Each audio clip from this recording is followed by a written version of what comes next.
आज की वीडियो प्रार्थना की शक्ति। दोस्तों वीडियो को एंड तक जरूर देखें। मिलता हूं मैं एंड में। आप सभी ग्रेट साथियों को नमस्कार। आज आपसे बात करने वाले हैं प्रार्थना की शक्ति के बारे में। प्रार्थना, इसका अर्थ है धन्यवाद का वो भाव जिसमें कृतज्ञता, प्रेम और समर्पण शामिल हैं। प्रार्थना हमारी मन की शक्ति को मजबूत बनाती है, जो हमारे जीवन के हर लक्ष्य की प्राप्ति में सहायक होती है। प्रार्थना की शक्ति, या यूं कह सकते हैं, हमारे आत्मा का भोजन है। प्रार्थना में श्रद्धा, भाव, समर्पण, बस यही है। प्रार्थना किस लिए? शुक्राना अदा करने के लिए, धन्यवाद के लिए, सिर्फ थैंकफुलनेस का ही भाव। प्रार्थना कोई डिमांड करने की चीज नहीं कि प्रार्थना के समय कोई ईश्वर को या जिस रूप में आप मानते हैं उसको कोई शॉपिंग की लिस्ट थमा देने का वक्त नहीं। जिसके सामने बैठे हैं वो सुप्रीम पावर, सब कुछ जानने वाली पावर है, उसे बताने की भला आवश्यकता कहां।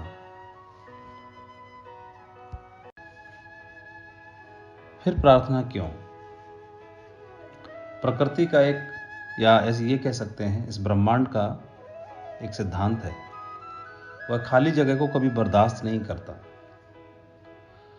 वो हमेशा ही, किसी भी खाली जगह को हमेशा ही भर देता है। ये ब्रह्मांड, कोई खाली कमरा है तो उसे अपने आप से भर देगा, हवा से भर देगा, अपनी ऊर्जा से भर देगा। ये पूरा ब्रह्मांड तो ऊर्जा से बना है। जिसे हम देखते हैं वो भी, जो दिखाई नहीं देता वो भी। पूरा सौरमंडल, पूरा ब्रह्मांड, पूरा यूनिवर्स, पूरी गैलेक्सी, चांद, तारे जो हमें दिखते हैं, प्रकृति, पहाड़, नदियां, नाले, पेड़ पौधे, जानवर, पशु पक्षी, जो दिखता है वो सब, और जो नहीं दिखता वो भी, सभी कुछ तो ऊर्जा का ही स्वरूप है। या ये कह सकते हैं सभी कुछ इस ब्रह्मांड का स्वरूप है। तो ब्रह्मांड के हर कण में विराजने वाली शक्ति को हम सुप्रीम पावर कहते हैं, ईश्वर, अल्लाह, रब कहते हैं। तो उसका एक सिद्धांत है, वो खाली जगह को बर्दाश्त नहीं करती, वो हर खाली जगह को भर देती है। तो प्रार्थना किस लिए? प्रार्थना समर्पण के लिए। समर्पण में हम, प्रार्थना में, प्रेयर में हम समर्पण भाव से अपने आप को खाली कर देते हैं, ताकि वो हमारे अंदर समा सके, वो हमें अपने आप से भर सके। प्रार्थना जीवन को देने के लिए, जो दिया उसके लिए, प्यार के लिए, करुणा के लिए, शुक्राना अदा करने के लिए। एक बार एक गांव में सूखा पड़ा। सभी लोग प्रार्थना करने के लिए पास वाले गांव जाने लगे। सूखा न रहे इसलिए एक बच्चा छाता लेके साथ में आया। सभी ने बोला, सूखा पड़ा है, तुम छाता लेके आए हो? बच्चा बोला, हम ईश्वर से प्रार्थना करने जा रहे हैं। प्रार्थना तो कबूल होगी ही, पूरी होगी ही, तो फिर बारिश होगी तो छाता की जरूरत होगी ना। उसका भरोसा, यही है प्रार्थना।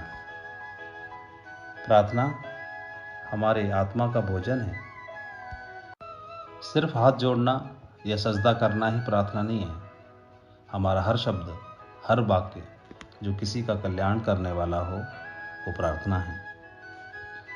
एक प्रसिद्ध वैज्ञानिक ने बोला कि मेरा भीतरी जीवन और मेरा बाहरी जीवन दूसरे इंसानों के कामों पर निर्भर करता है, इसलिए मुझे भी उतनी ही मेहनत करनी है ताकि वो भी सुखी हों। हर क्षण, हर पल जो भी मुझे प्राप्त हो रहा है, चाहे तो भोजन, चाहे तो वस्त्र, या जीवन की हर आवश्यकता, उनकी पूर्ति के लिए मैं दूसरों पर निर्भर हूँ। तो इन सब चीज़ों के लिए मैं आभार प्रकट करता हूँ उस ऊपर वाले सुप्रीम पावर का। प्रसिद्ध कवि रविंद्रनाथ टैगोर जी कहते हैं, आपने प्रे नहीं किया, कोई बात नहीं, लेकिन आपने आभार प्रकट कर दिया तो आपकी प्रार्थना कबूल हो गई। एक लाचार औरत भोजन की कमी को पूरा करने के लिए एक राशन की दुकान पर जाती है और दुकान मालिक से प्रार्थना करती है कि मेरे पति बीमार हैं, मेरे 7 बच्चे हैं, घर में खाने के लिए कुछ भी नहीं है, बच्चों को भूखा नहीं देख सकती, आपसे मदद चाहिए, मुझे राशन दे दो, जब पैसे हो जाएंगे तो मैं चुका दूंगी। दुकानदार माना नहीं, उसने और मिन्नतें की, महिला ने, दुकानदार माना नहीं। ज़्यादा मिन्नतें करने के बाद वो बोला कि तुम्हारे पास कोई ऐसी चीज़ है जिसे मुझे दे सको, तराजू के एक पल्ले में रख दो, जितना उसका वजन होगा उतना ही मैं तुम्हें सामान दे सकता हूँ, राशन दे सकता हूँ। उस लाचार औरत को कुछ समझ नहीं आया। उसके हाथ में एक छोटा सा कागज़ था और उस पर कुछ लिखा और उस पर्ची को उसने तराजू के पल्ले पर रख दिया।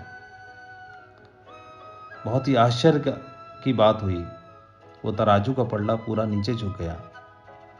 दुकानदार की आंखें फटी की फटी रह गई, ये हो क्या रहा है।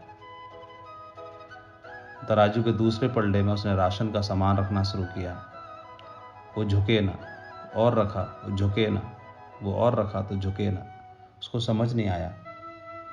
उसने उस पर्ची को उठा के देखा, क्या है ये पर्ची।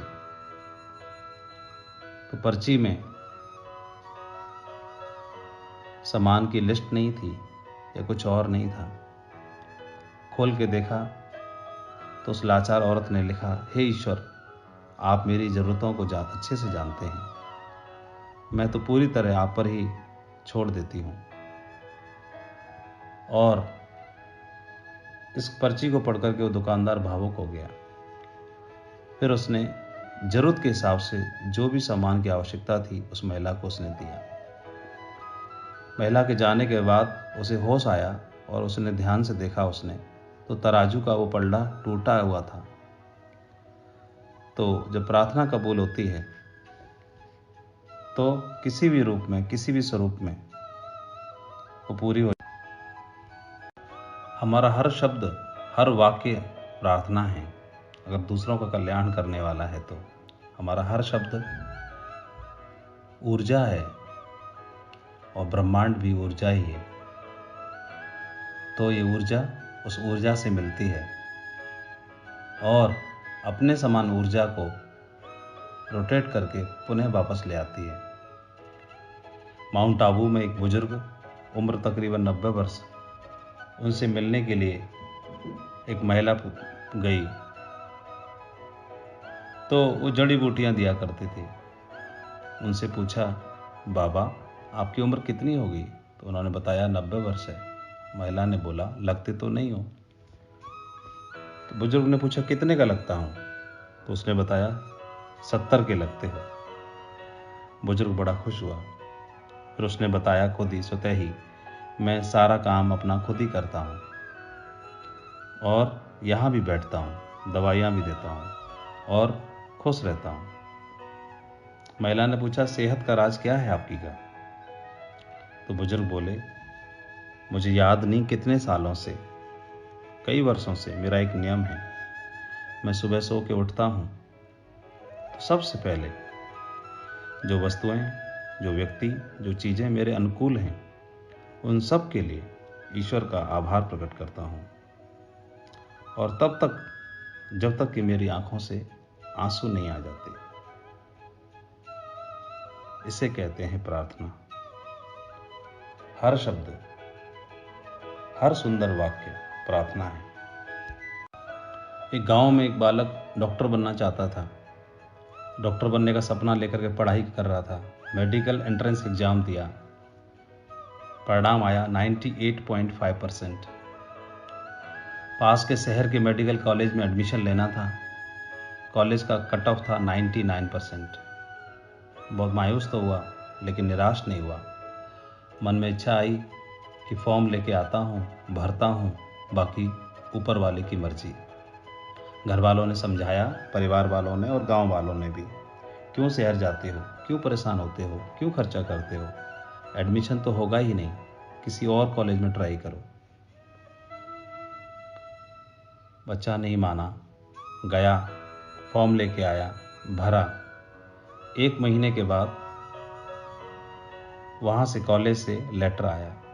इस दरमियान में बच्चा अपना पढ़ाई की तैयारी करता रहा, प्रार्थना करता रहा। कॉलेज से लेटर आया 1 महीने के बाद और उसमें लिखा था कि आपका एडमिशन स्वीकार हो गया है। कैसे प्रार्थना कबूल होती है? हुआ यूँ कि उसी कॉलेज में उसी क्षेत्र के एक विधायक की बेटी भी डॉक्टर बनना चाहती थी। उसने भी वहाँ पर अप्लाई करके रखा था। उसकी पहुँच थी सीधी मेडिकल कॉलेज तक, तो कॉलेज वालों को उनका रिगार्ड करना पड़ा और घटा करके जो कट ऑफ था वो 99 के बजाय 1% घटा के 98 पे कर दिया और इनका एडमिशन स्वीकार हो गया।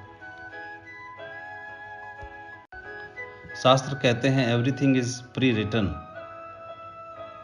But with prayer everything is rewritten. Everything is energy और we are part of this energy. Thanks for watching. Page को लाइक करें, सब्सक्राइब करें और बेल बटन दबाना ना भूलें।